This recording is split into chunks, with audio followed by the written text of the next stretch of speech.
September 12, 1944. 26,000 feet over Merseburg, Germany. The temperature inside the B-17 Flying Fortress, the Iron Maiden, is negative 40 degrees, turning the aluminium skin into a sheet of vibrating ice. The air is thick with the scent of ozone and leaking oxygen. The crew has been airborne for 8 hours. The formation is ragged, and the distant escort fighters are turning home. Suddenly, the formation's radio bursts with a panicked cry. "Bandits! 6 o'clock high and closing fast!" Sergeant Leo MacMillan, the ball turret gunner, hunches into his modified frigid compartment. Mac knows his turret has a critical flaw, a blind arc that German fighters are trained to exploit. He also knows the illegal adjustment he made last night, a wider hydraulic traverse achieved by bypassing the factory safety lock, could get him court-martialed if they land. But as the lead German Messerschmitt 109 breaks through the clouds, aimed directly at his vulnerable spot, Mac understands regulation no longer matters. Only the forbidden fix. And the 10 lives dependent on his trigger finger stand between them and the fires below. The strategic bombing campaign against the industrial heartland of Nazi Germany was built on a bold yet brutally costly theory: daylight precision bombing. The United States 8th Air Force believed that by flying high and during daylight hours, they could strike vital targets, ball-bearing factories, aircraft plants, and oil refineries, with accuracy impossible for the British night bombing force.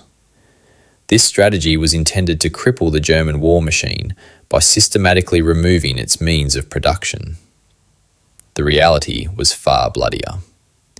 From early 1943 onward, missions deep into German territory, targeting places like Schweinfurt and Regensburg, turned into aerial bloodbaths. These missions went beyond the protective range of Allied fighter escorts, leaving the heavy bombers, primarily the B-17 Flying Fortress and the B-24 Liberator, to fend for themselves. The theory held that the sheer concentration of the combat box formation, bristling with dozens of synchronized 50 caliber machine guns, would create a wall of defensive fire, making individual bombers untouchable. The German response, however, was swift, massive, and highly organized.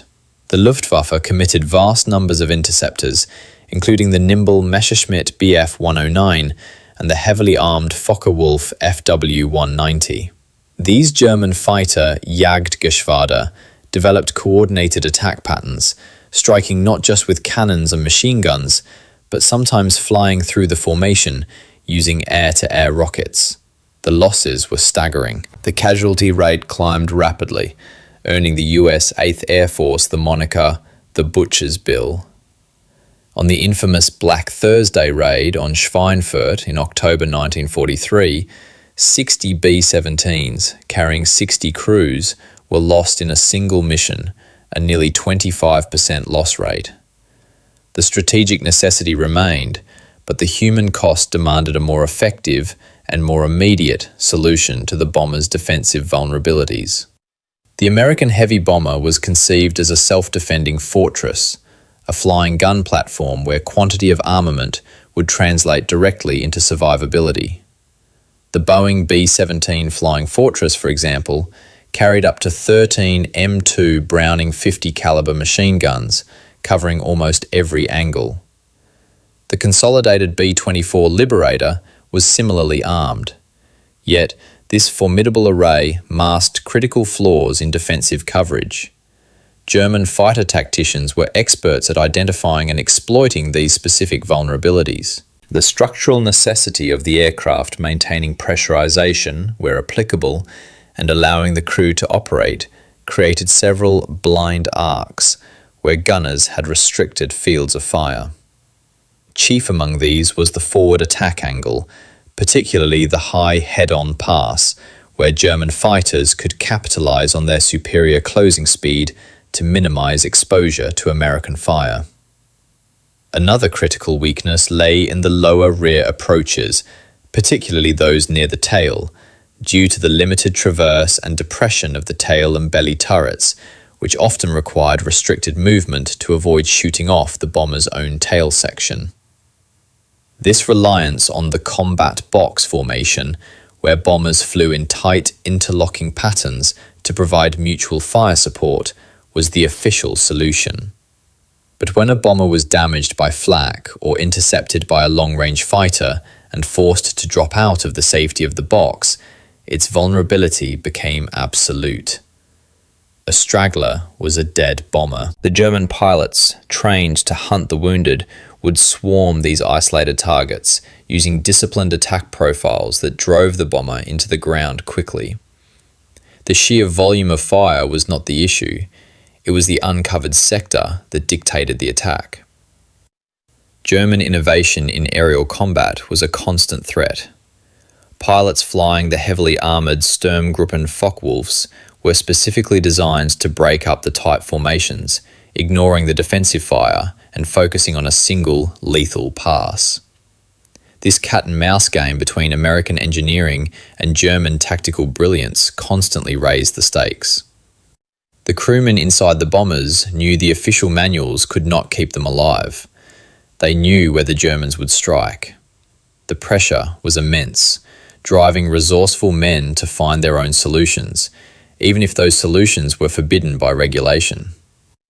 This atmosphere of life or death necessity ultimately paved the way for the risk taken by a single maverick gunner. The vulnerability of the B-17 and B-24 often centered on the Sperry ball turret, or the rear tail turret.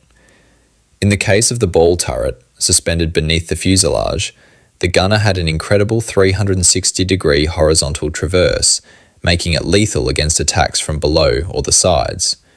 However, the design incorporated strict safety limits designed to prevent the gunner from accidentally firing into the bomber's own tail fins or control surfaces.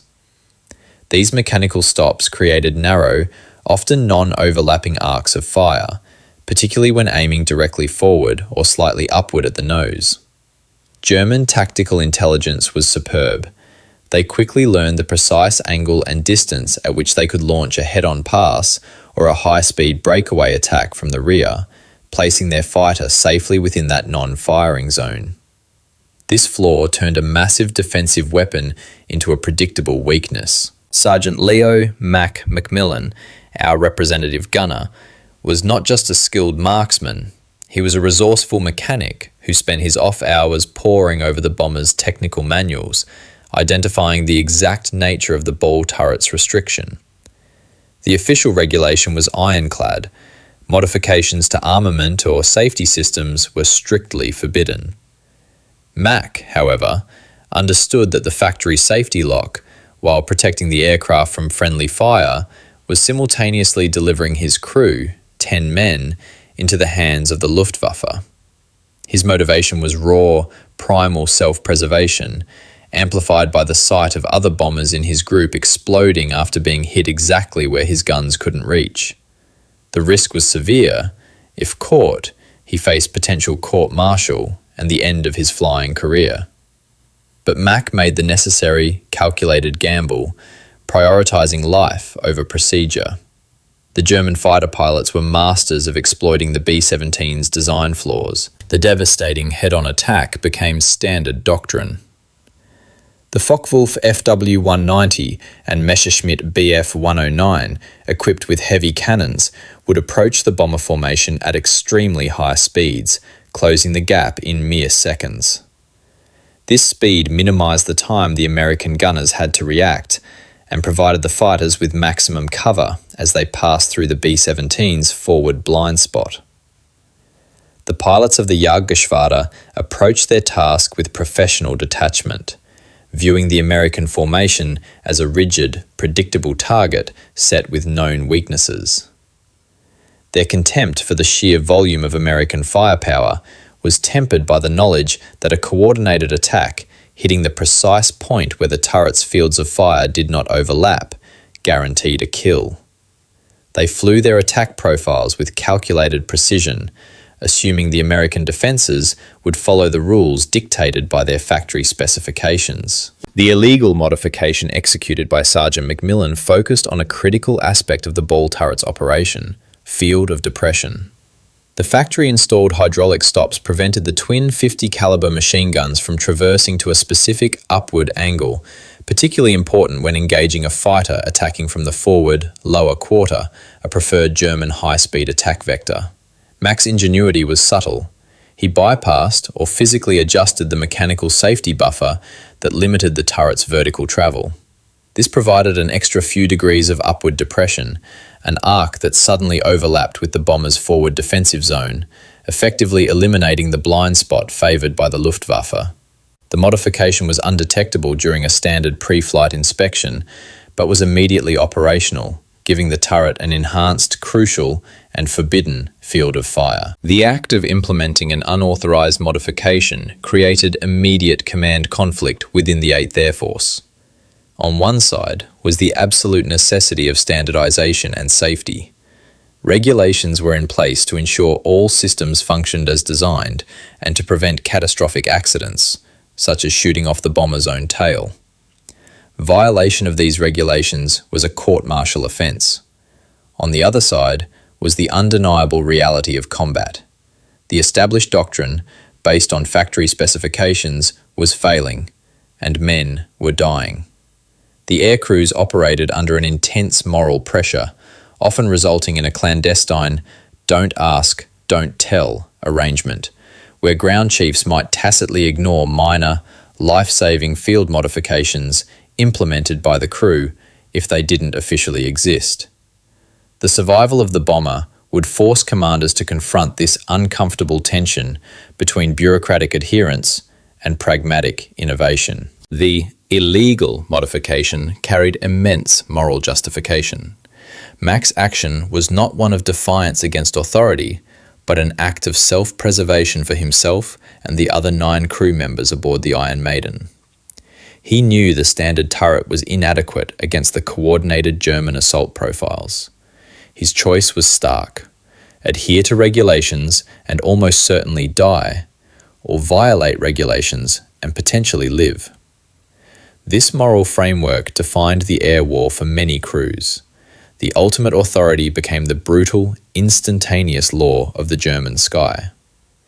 The modification, though forbidden, was viewed by the crew not as an act of criminality, but as a necessary covenant of survival, demonstrating that under extreme duress, the practical realities of life and death superseded the written manuals.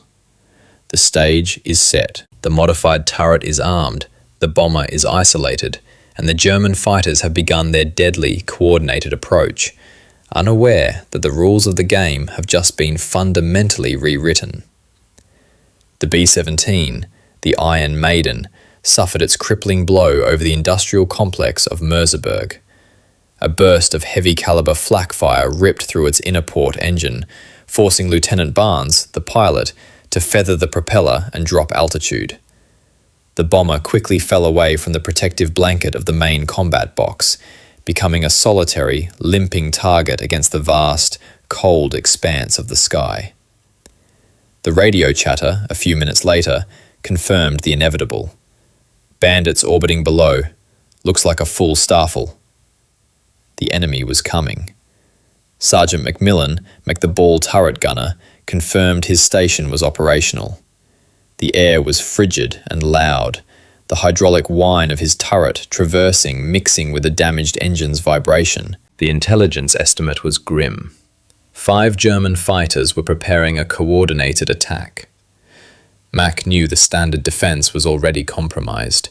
The German fighters, led by an experienced Oberleutnant, initiated their approach not from the standard low rear position, but from a calculated forward, high quarter, and a low rear quarter, specifically targeting the seams in the B-17's coverage. The first 2 fighters, Messerschmitt 109s, feigned a high-speed pass from the rear, drawing the fire of the tail and waist gunners. Mac tracked them but knew they were decoys. The true threat appeared moments later. 3 Focke-Wulf 190, heavily armed Sturmbock variants, diving from the sun in a lethal coordinated attack run designed to strike the nose and the bull turret's forward blind spot. The speed of the FW-190s was terrifying. They closed the distance from 2 miles to point-blank range in under 30 seconds. Mac locked his eyes on the lead FW-190, realizing that if he used the factory standard stops, his guns would cease firing just when the German pilot entered the critical kill zone. He could see the flash of their cannons beginning their burst. Survival hinged entirely on a few degrees of forbidden traverse. The clock had run out on debate. The moment the lead FW-190, piloted by the determined Hauptmann Klaus Richter, began its attack run, Mac made his choice.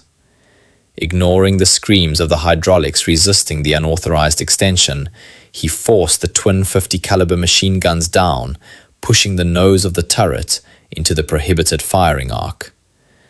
This single deliberate violation of the manual brought in 3 crucial degrees of traverse, just enough to bring his sights to bear.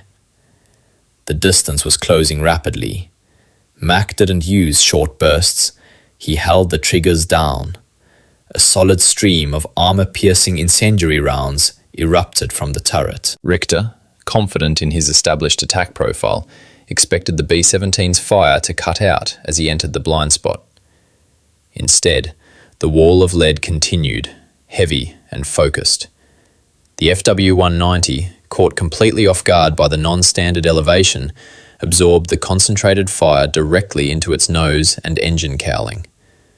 Richter's attack instantly dissolved. The fighter shuddered violently, smoke trailing from its engine before its wing ripped off. The Focke-Wulf plunged into a catastrophic dive.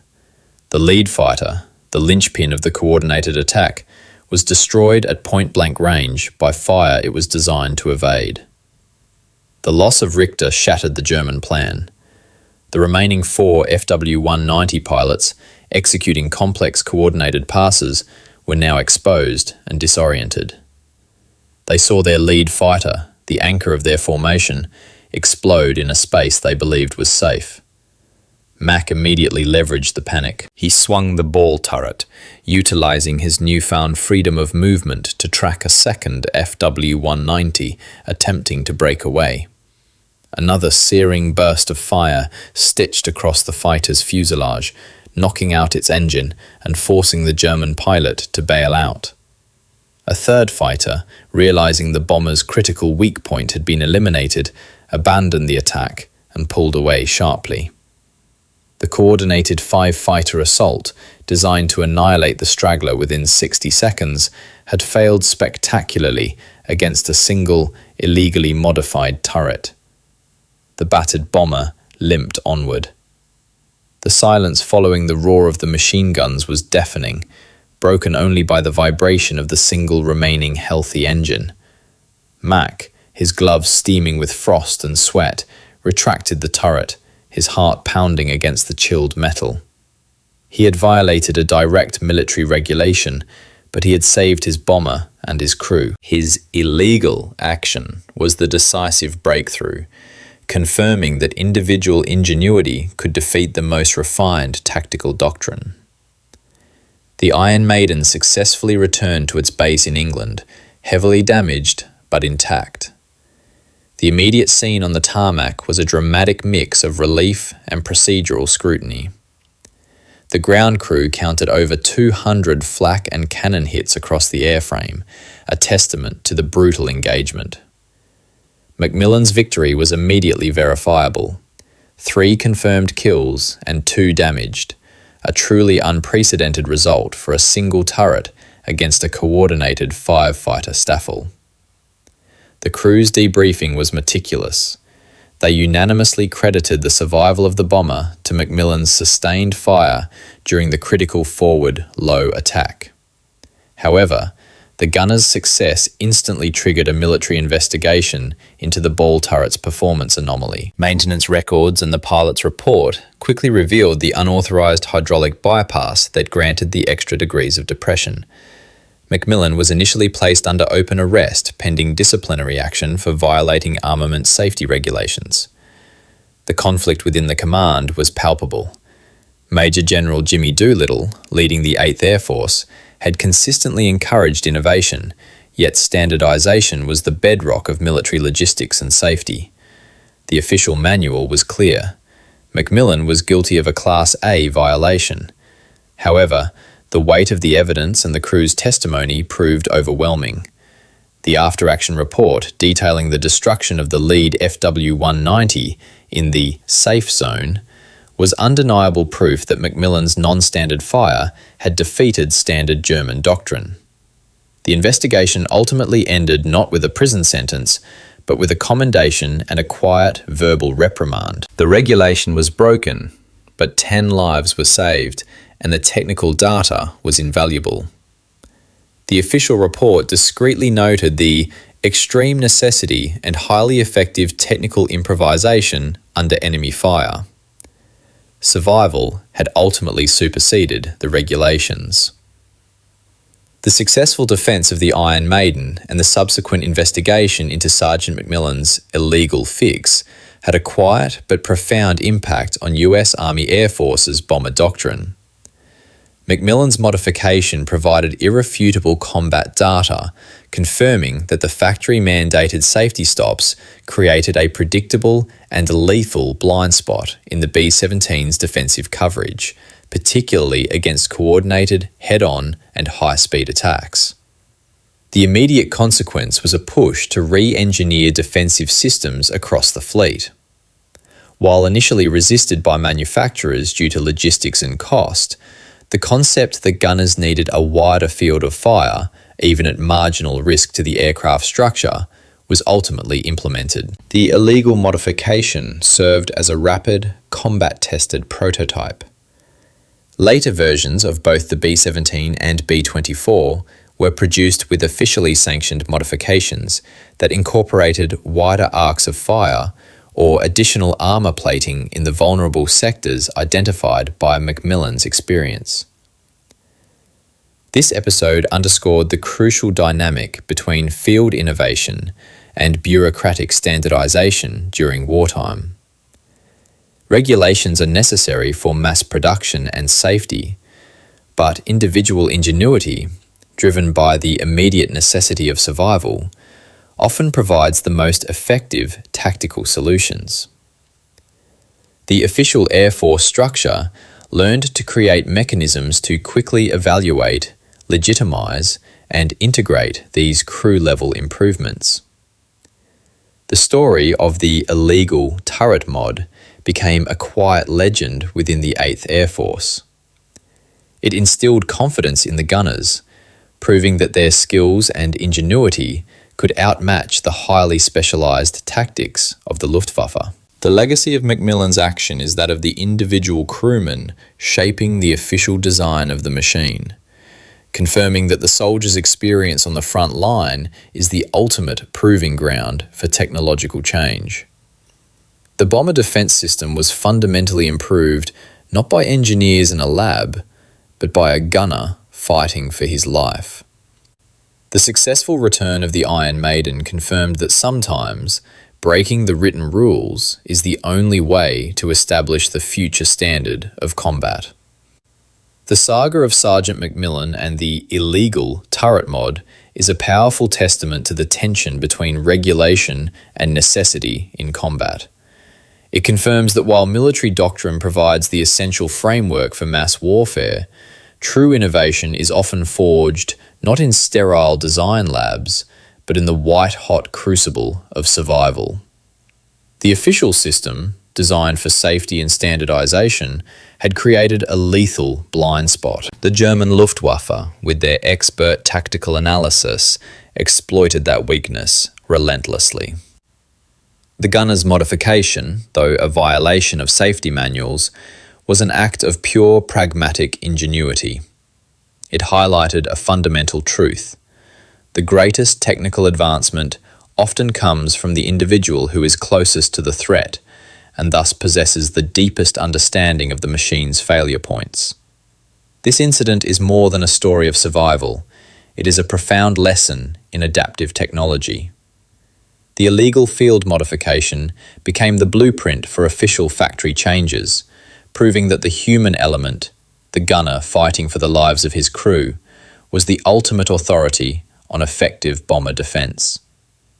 The story of the Iron Maiden affirms that the true measure of a weapon is not defined by its factory specifications, but by the will and resourcefulness of the mind operating it, especially when that mind dares to break the rules to stay alive.